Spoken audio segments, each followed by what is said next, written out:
fragilidades concurrentes que reflejan la debilidad general de la Argentina como Estado, la situación de vulnerabilidad que tiene por sus carencias económicas y sociales. Hay dos movimientos simétricos que vamos a ver si los podemos vincular en el análisis de hoy. Por un lado lo tenemos al presidente electo Javier Milei, que ha viajado a los Estados Unidos, tengo entendido que vuelve hoy, y allí le fue bastante bien, digamos. ¿Qué ha hecho Milei en los Estados Unidos? Se ha reunido con la casta de Estados Unidos. Tuvo una reunión con el expresidente Bill Clinton, con el asesor para América Latina del presidente Biden, Chris Dodd, y va a tener hoy con Jake Sullivan, que es el asesor de seguridad de los Estados Unidos. Después de esa reunión en la Casa Blanca, se vuelve él y van a quedar allá en Estados Unidos Luis Toto Caputo, ex ministro de Economía de Mauricio Macri, que fue el que tomó la deuda, el que inventó todo este tema de la toma de deuda de Macri, y el futuro jefe de gabinete, que es Nicolás Pose, y que ellos van a quedar a cargo de las reuniones con el FMI y con el Tesoro de los Estados Unidos. ¿Qué es esto? Milei va a los Estados Unidos con la escupidera para ver cómo resuelve el tema de la deuda en general y si consigue crédito, que es lo que no tiene la Argentina en este momento. Si consigue financiamiento para solventar, digamos, las carencias de caja que tiene en este momento el país. Detrás de todo esto, ¿qué hay? Bueno, Milei durante toda su campaña marcó un alineamiento absoluto con los Estados Unidos y con Israel, y detrás de todo esto está una disputa de orden geopolítico, donde el trasfondo es sobre todo la tensión con China, que viene de hace mucho tiempo. Hace un año, un par de años, se difundieron unas declaraciones de la jefa del Comando Sur de los Estados Unidos, Laura Richardson, que es una generala, que incluso estuvo reunida con Cristina Kirchner cuando vino acá al país, donde ella hablaba de la preocupación en los Estados Unidos por la penetración y la incidencia de China en el campo energético, sobre todo el litio, de los países de la región que estaban en la ruta de la seda. Bueno, ahí hay un trasfondo que es, digamos, lo que enmarca todo este viaje de Javier Milei a pedir plata, en definitiva de eso se trata en los Estados Unidos, a pedir oxígeno. Va con la escupidera a ver qué resto le dan para el inicio de su gestión. Obviamente con la promesa, que es lo que él venía diciendo en la campaña, que él va a sobre ejecutar las metas que ha puesto el FMI. Obviamente para sobre ejecutarlas necesita poner las cuentas en orden y ponerlas en cero, y para eso va allá a los Estados Unidos. Primera fragilidad. Milei está, hemos dicho ya, con un triunfo muy holgado sobre Sergio Massa, de 26 puntos, pero que ese triunfo se da en segunda vuelta cuando él en primera vuelta había sacado 30%. Entonces él termina ganando con un 56%, pero esos 26 puntos son prestados, no son de él. Son un voto emitido con la resignación del amante rechazado, digamos. La primera opción de ese votante, ese 26%, era otra.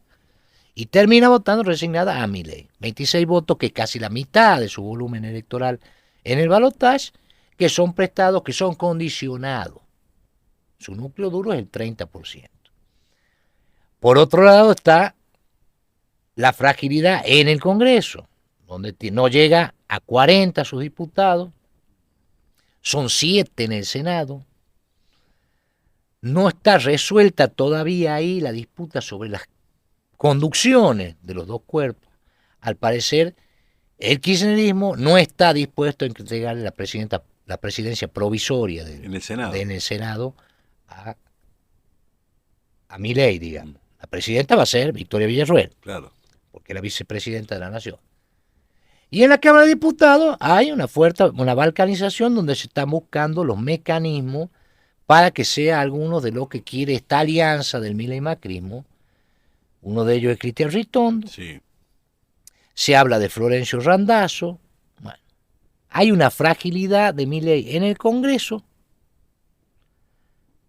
que tiene que ver cómo la revierte, cómo genera los consensos para sacar, llevar adelante o empezar a desarrollar su programa, obtener consenso político. O sea, convertir su consenso electoral en consenso político, específicamente institucional.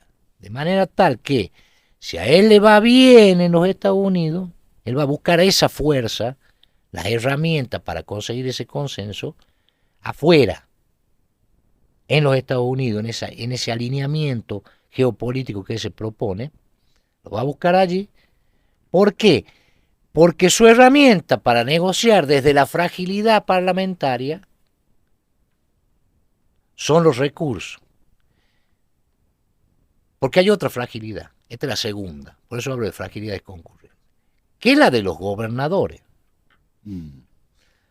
Hoy el gobernador Raúl Jalil se va a reunir en Buenos Aires con sus pares del peronismo. Ahí hay una liga del norte grande, que ya hemos hablado, son 10 mandatarios, pero en este caso son los del peronismo, que se van a reunir no en el tradicional escenario del Consejo Federal de Inversiones, sino en el Banco Provincia de Buenos Aires.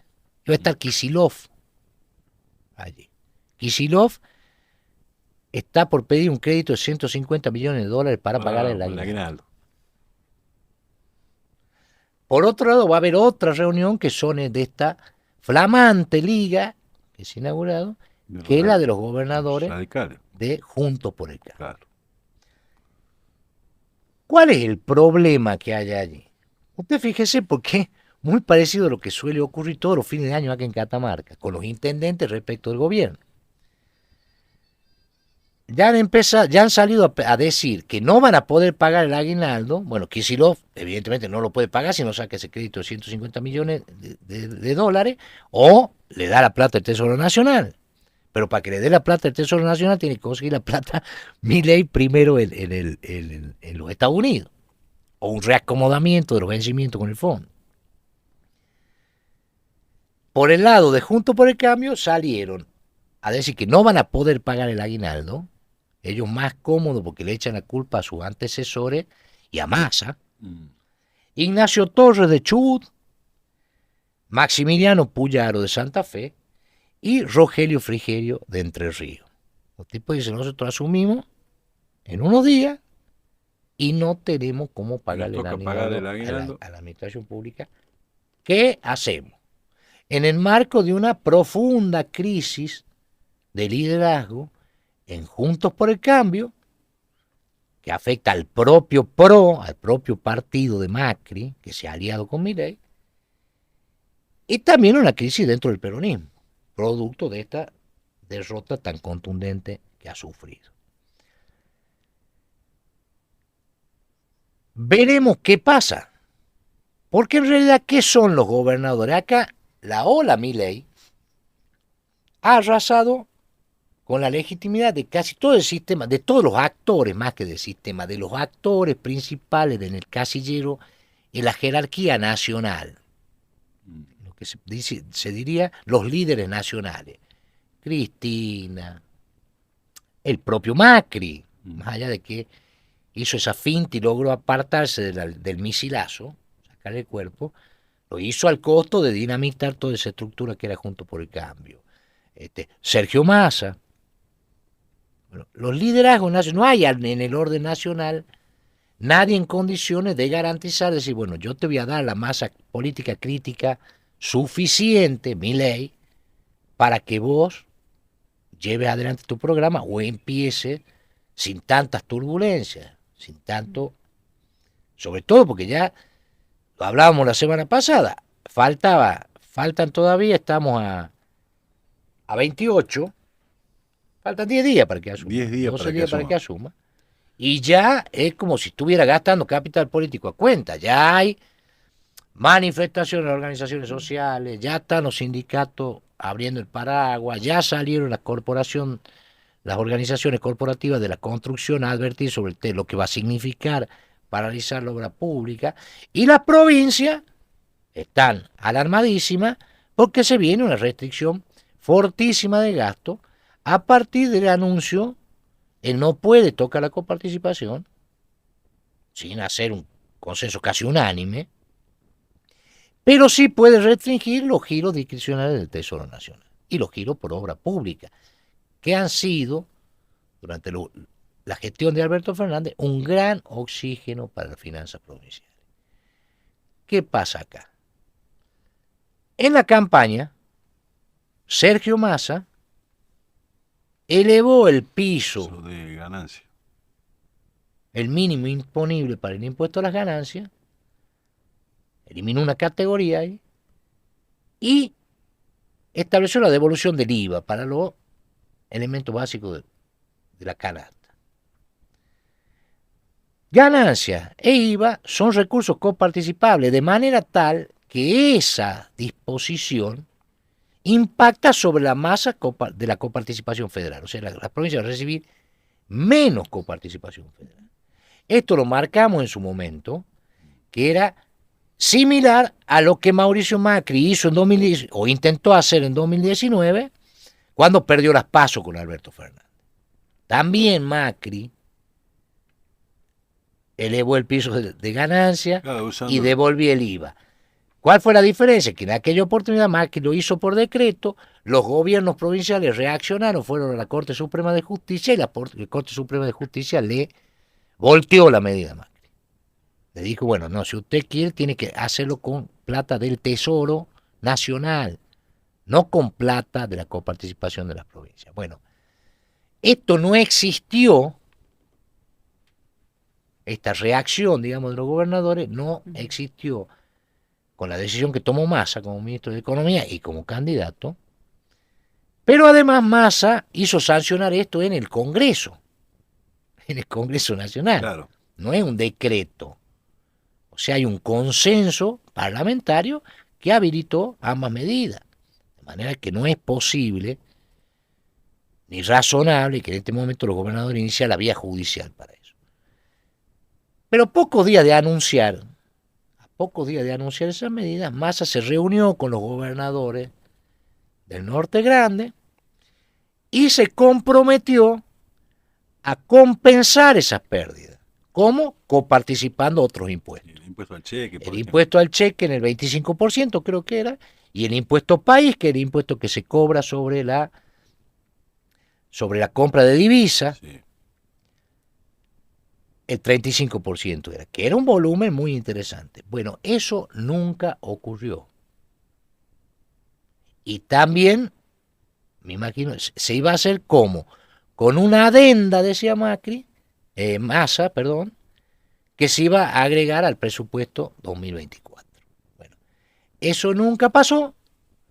Apenas perdió Massa, los gobernadores empezaron a ver, bueno, se nos viene la noche. Y Massa ya no está. Y Massa ya no está y parece que ya no atiende los teléfonos. Entonces, el reclamo va a ser ese. Que antes de irse, como algunos propusieron que el gobierno nacional pague el aguinaldo antes de irse, claro, el gobierno peronista, el reclamo va a ser: cumplamos con esta compensación antes de que se vaya, claro, el gobierno nacional. Y ese es un reclamo en el que coinciden tanto los gobernadores peronistas como los gobernadores de Juntos por el Cambio. Ahora, Carpi, si esta solicitud de los gobernadores no se cumple por parte del gobierno nacional, ¿le quedará a Javier Milei, una vez que asuma, no sé, derogar esa ley? Enviar un... No puede derogar esa ley. Tampoco. ¿Cómo va a derogar? ¿Qué ley? La del IVA. ¿La de ganancia del IVA? No la puede derogar. No, ya es ley. O sea, retroceder con eso requiere un proceso parlamentario. Requiere un proceso en el Congreso, una rediscusión en el Congreso. Imagínese, para bajar el piso de ganancia y para no devolver el IVA.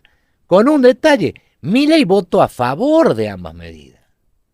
Milei votó con el oficialismo ambas disposiciones. Claro, pero digo, ante el pedido de los gobernadores, que esto los está, pues están perdiendo plata las provincias. Bueno, ante el pedido de los gobernadores, hay que ver qué mecanismo se aplica o para revertir esto, cosa que me parece que sería muy difícil hacerlo.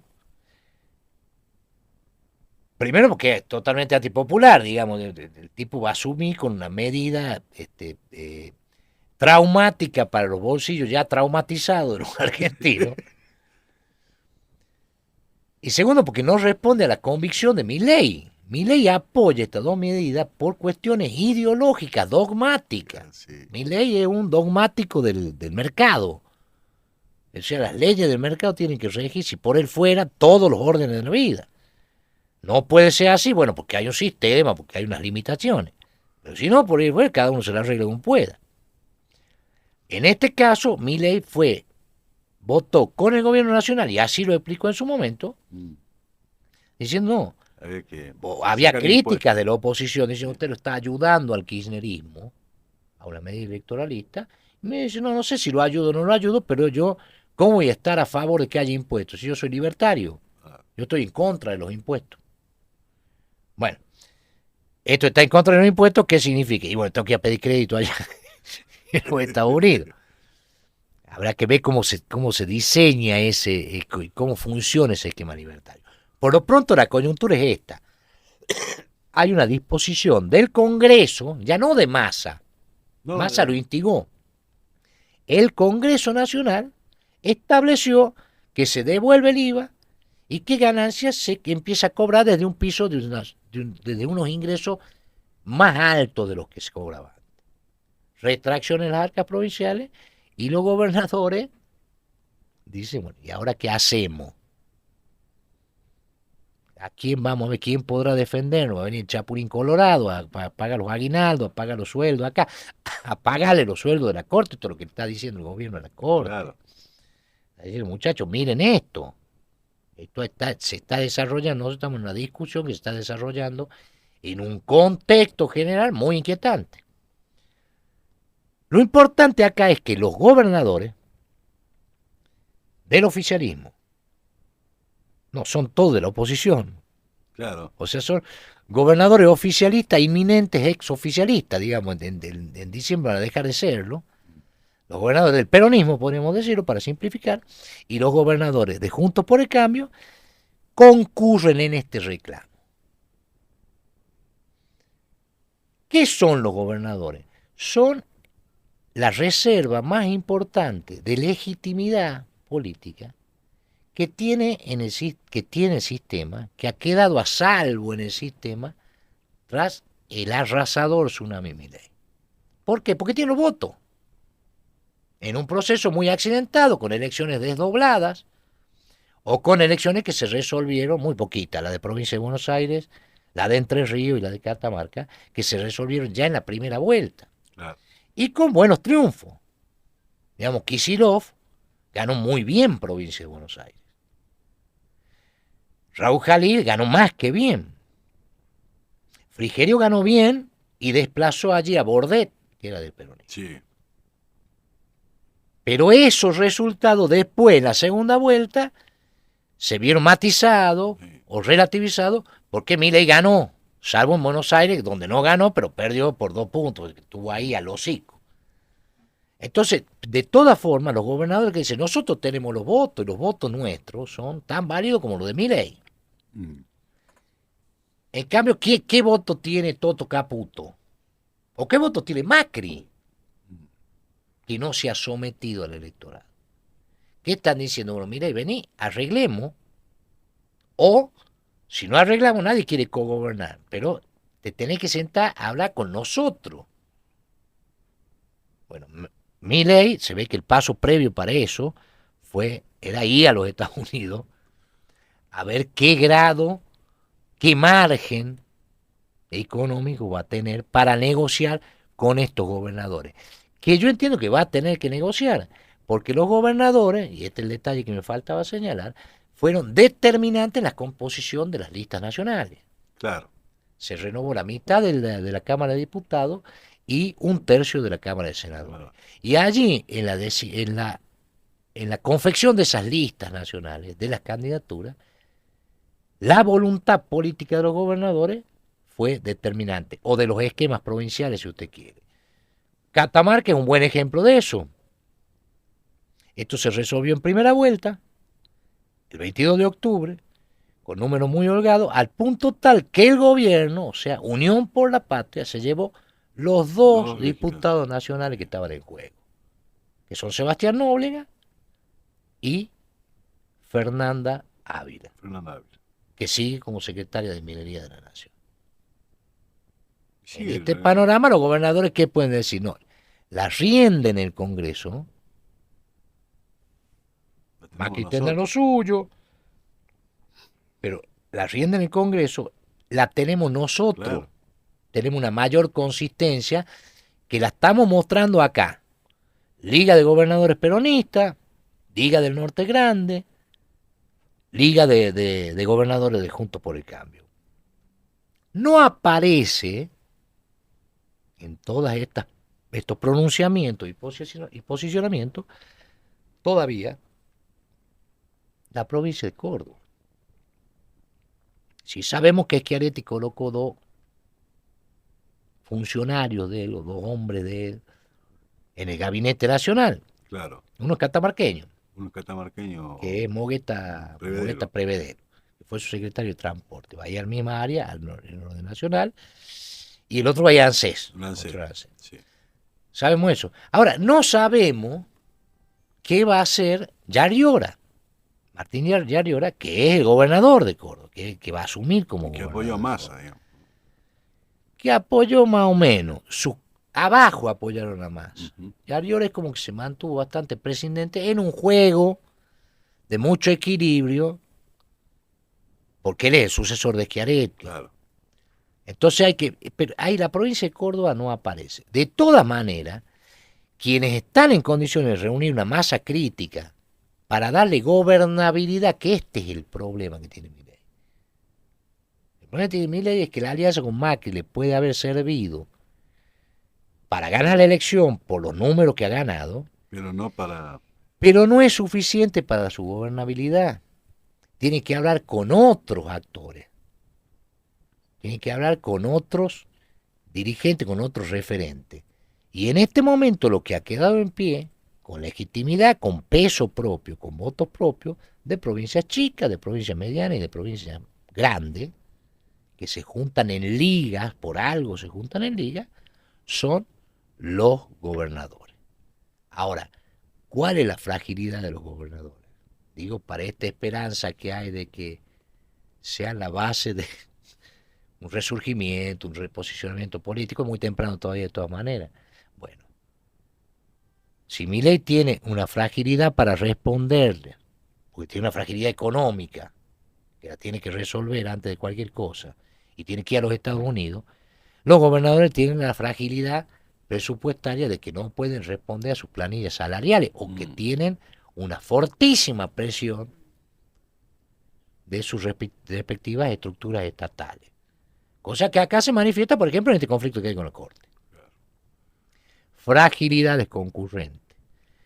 Se tiene que juntar esas fragilidades para ver cómo se resuelve esta encerrona en la que se encuentra la Argentina. Por lo pronto, vuelve Milei a manejar ese tema, o a monitorear ese tema de la composición de su gabinete, los vínculos con los enclaves parlamentarios, los vínculos con los gobernadores, y queda en los Estados Unidos para hablar con el FMI y el Tesoro de los Estados Unidos, Luis Toto Caputo y el señor Nicolás Pose.